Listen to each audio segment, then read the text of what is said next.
کربلا کا وہ دردناک دن جب نواسۂ رسول صلی اللہ علیہ وآلہ وسلم حضرت امام حسین رضی اللہ تعالیٰ عنہ اپنی جان حق کی راہ میں قربان کر گئے۔ لیکن سوال یہ ہے، کیا یہ قربانی ختم ہو گئی؟ نہیں، اصل آزمائش تو اب شروع ہوئی۔ امام حسین رضی اللہ تعالیٰ عنہ کی شہادت کے بعد کیا ہوا؟ چلیے آئیے تاریخ کے عوارض پلٹتے ہیں۔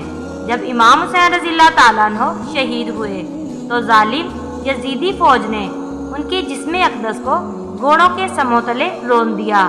یزید کے سپاہی خوشیاں منا رہے تھے اور آسمان خون کے آنسو رو رہا تھا۔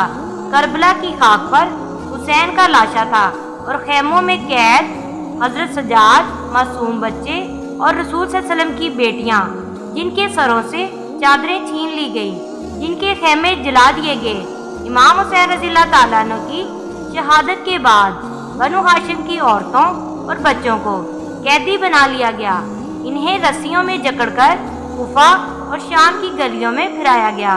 حضرت زینب رضی اللہ تعالیٰ عنہ، جن کی حیا اور غیرت کی مثالیں دی جاتی تھی، اب سرے بازار خطبے دے رہی تھی، یزید کے دربار میں حق کا پرچم بلند کر رہی تھی اور ظالموں کے چہروں سے نقاب نوچ رہی تھی۔ جب حضرت زینب رضی اللہ تعالیٰ عنہ یزید کے دربار میں پہنچی تو سب کو لگا اب وہ خاموش ہو جائیں گی، لیکن نہیں۔ زینب رضی اللہ تعالیٰ عنہ بولی، اے یزید، تو سمجھتا ہے کہ تو نے ہم پر ظلم کر کے ہمیں ذلیل کر دیا؟ نہیں، ہم نے تو حق پر چل کر اپنا سر بلند کیا، ہم نے اپنے خون سے اسلام کو بچایا ہے۔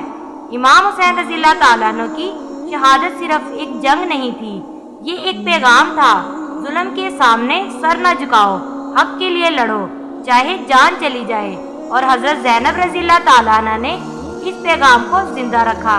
یزید کی سلطنت ہار گئی اور حسین کا نام رہتی دنیا تک زندہ ہو گیا۔ سلام ہو اس ماں پر جس نے زینب کو جنم دیا، سلام ہو اس نواسے پر جس نے دین اسلام کو بچانے کے لیے اپنا سب کچھ قربان کر دیا۔ سلام ہو یا حسین۔ امید ہے کہ آج کی ویڈیو آپ کو پسند آئی ہو۔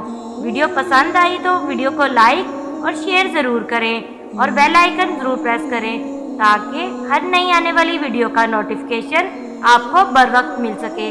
اس طرح کی اسلامی ویڈیوز دیکھنے کے لیے ہمارے چینل کو ضرور سبسکرائب کر لیں۔ جزاک اللہ۔